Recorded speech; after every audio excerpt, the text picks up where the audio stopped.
Bayangkan, siang bolong, perut keroncongan, dan lo ngelihat foto burger dengan daging yang juicy, sayuran segar, dan tentunya ada keju yang meleleh sampai ke hati.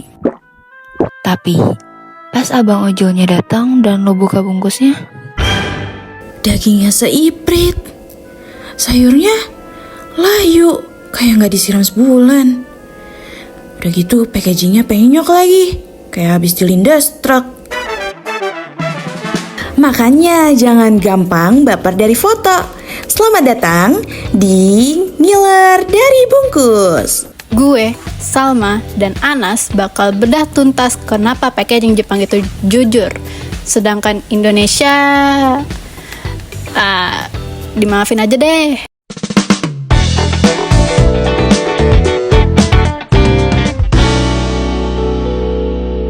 Halo. Selamat datang di podcast Ngiler dari Bungkus.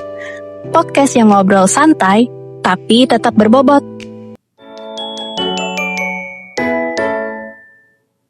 Welcome. Kenalin, aku Anasta bareng Salma. Dan di episode kali ini kita bakal bahas hal yang sering kita lihat, tapi kadang suka kita anggap sepele loh. Pernah gak sih kalian beli snack karena kemasannya kelihatan gede dan meyakinkan, tapi pas dibuka yang paling kerasa justru anginnya. Rasanya kayak ekspektasi sama realita gak ketemu. Kita belum nyoba rasanya, tapi udah agak kecewa duluan. Nah, pengalaman kayak gini jarang banget loh kejadian kalau kamu beli snack di Jepang. Karena dari kemasan aja mereka sudah berusaha jujur soal isinya.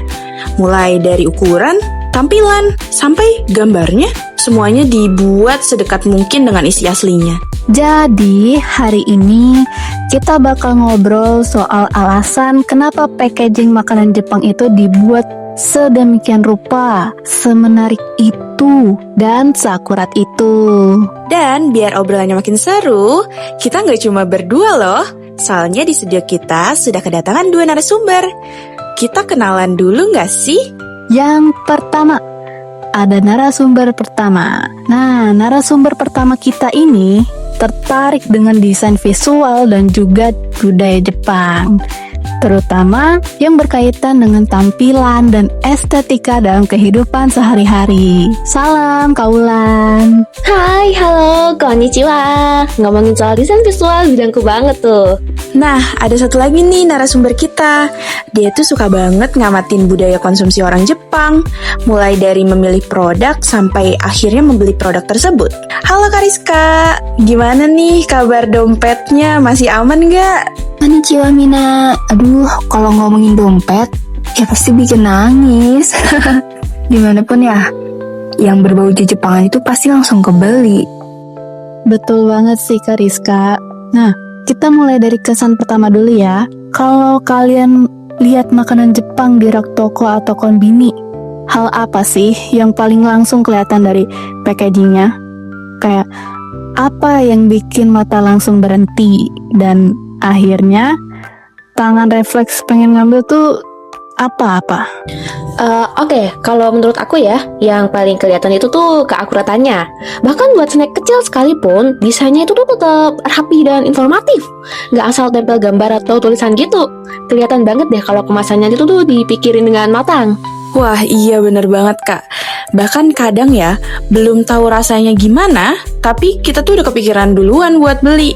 Karena desainnya itu menarik dan meyakinkan gitu untuk kita beli.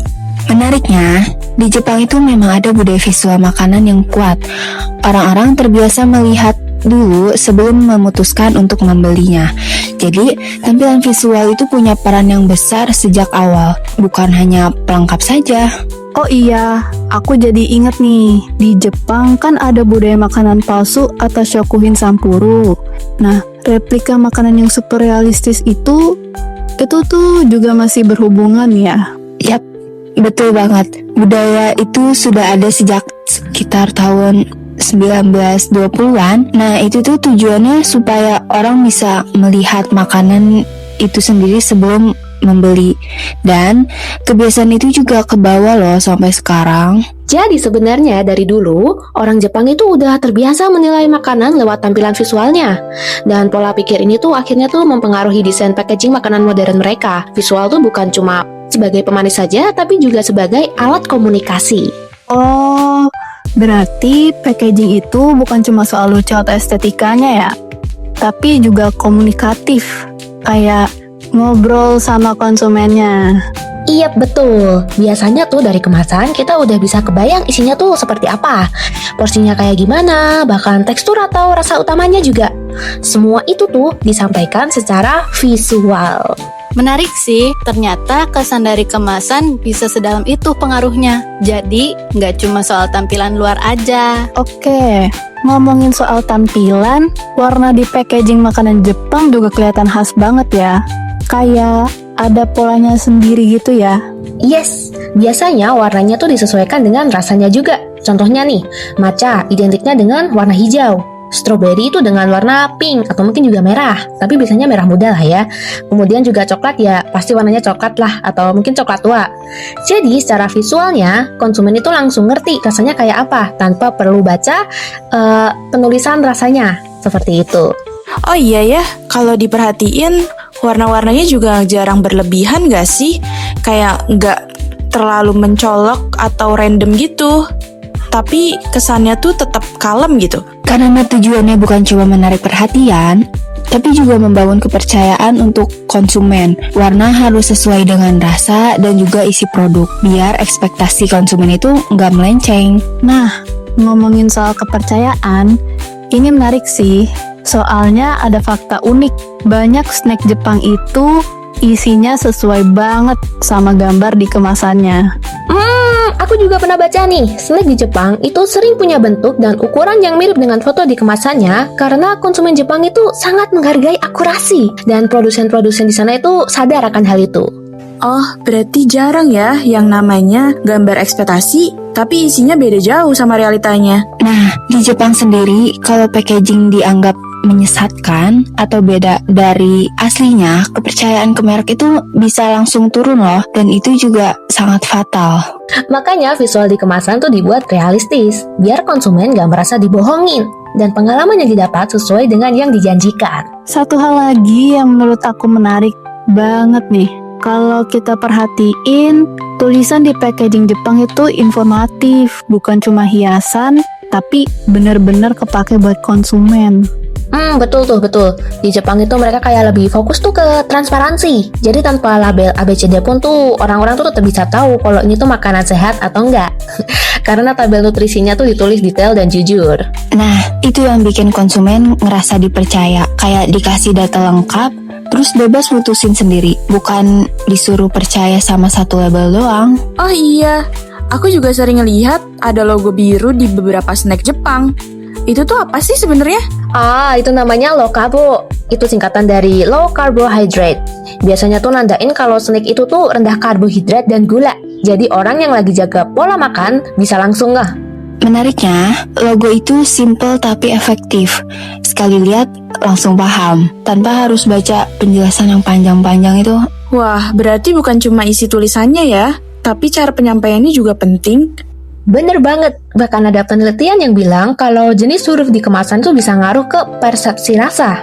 Jadi sebelum dimakan tuh otak kita udah kebentuk ekspektasinya kayak gimana dulu. Misalnya, font yang tebal dan kaku. Font itu juga sering diasosiasikan sama rasa yang kuat, kayak asin ataupun gurih. Sedangkan untuk font yang lebih tipis dan halus bikin kesannya ringan atau manis. Wow, berarti visual itu perannya gede banget dong.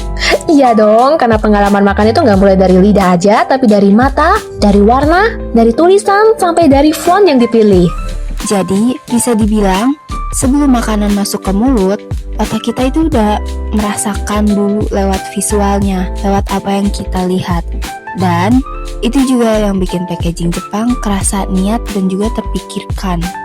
Nah, kalau kita bicara soal keputusan membeli, seberapa besar sih pengaruh packaging di Jepang? Apakah kemasan benar-benar bisa jadi faktor utama sebelum perasa? Atau cuma pelengkap aja dari produknya? Kalau menurut aku, pengaruhnya itu besar banget. Banyak orang yang tertarik buat coba produk baru justru karena kemasannya yang unik. Nah, kayak kita nih ciwi-ciwi, pasti ngelihatnya dari bungkusnya dulu kan? Apalagi buat snack yang belum pernah dicoba sebelumnya. Packaging itu jadi semacam janji visual soal pengalaman yang bakal kita dapat. Produk musiman deh, itu contoh paling jelasnya. Desainnya tuh sering beda dari biasanya dan cuma muncul dalam waktu terbatas. Semacam limited edition gitulah. Hal itu bikin konsumen penasaran dan takut ketinggalan. Akhirnya tuh beli bukan cuma buat dimakan, tapi juga buat pengalaman. Oh, berarti bisa dibilang sebelum lidah mencicipi, mata udah makan duluan. Visual jadi filter pertama dalam memilih produk. Begitu kemasannya menarik, peluang buat dibeli jadi jauh lebih besar. Emang ya, ternyata packaging punya peran penting dalam proses konsumsi. Nah, jadi dari obrolan kita hari ini, bisa kita simpulkan kalau packaging makanan Jepang itu bukan cuma sekedar bungkus luar, tapi juga sebagai media komunikasi antara produk dan konsumennya. Lewat kemasan, produsen bisa nyampein pesan, karakter, bahkan nilai dari produknya. Dan semua itu kerasa banget ya dari kesan pertama. Mulai dari desain, warna, sampai tulisan, semuanya dipikirkan dengan matang. Pada akhirnya, semua elemen itu membangun kepercayaan konsumen karena apa yang ditampilkan di kemasan biasanya sesuai dengan isi produknya, nggak lebay dan juga nggak misleading. Itu yang bikin konsumen nyaman untuk membeli produk. Makanya nggak heran kalau banyak orang tertarik beli makanan Jepang bahkan sebelum mencicipinya. Secara visual tuh produknya udah terasa meyakinkan. Kayak ada janji kecil yang disampaikan lewat kemasannya gitu. Dan seringkali janji itu ditepati. Jadi bisa dibilang dalam konteks makanan Jepang, pengalaman makanan itu sebenarnya udah dimulai sejak pertama kali kita melihat kemasannya. Bukan cuma soal rasa di lidah, tapi juga soal kesan, ekspektasi, dan pengalaman visual. Semuanya saling berkaitan ya. Iya, ini juga soal budaya, kejujuran visual, dan cara produsen menghargai konsumennya. Jadi, packaging ini salah satu bentuk perhatian kecil yang dampaknya besar. Dan itu yang bikin produk terasa lebih berkelas, sekaligus lebih mudah diingat. Mungkin itu juga kali ya yang bikin packaging makanan Jepang terasa spesial. Sekilas memang sederhana, tapi kalau diperhatiin, tiap detailnya ada maknanya loh. Semoga obrolan hari ini bisa bikin kita lebih sadar kalau di balik kemasan yang kita lihat sehari-hari, ada banyak pertimbangan di dalamnya. Bukan cuma estetika, tapi juga pengalaman konsumen dan nilai yang ingin disampaikan. Terima kasih buat para narasumber dan juga pendengar yang sudah nemenin kita sampai akhir. Semoga obrolan hari ini bermanfaat dan bisa jadi sudut pandang baru waktu kalian lagi berbelanja. Oke, sampai jumpa di episode berikutnya. Dan ingat, kadang sebelum lidah jatuh cinta, Mata sudah duluan jatuh hati.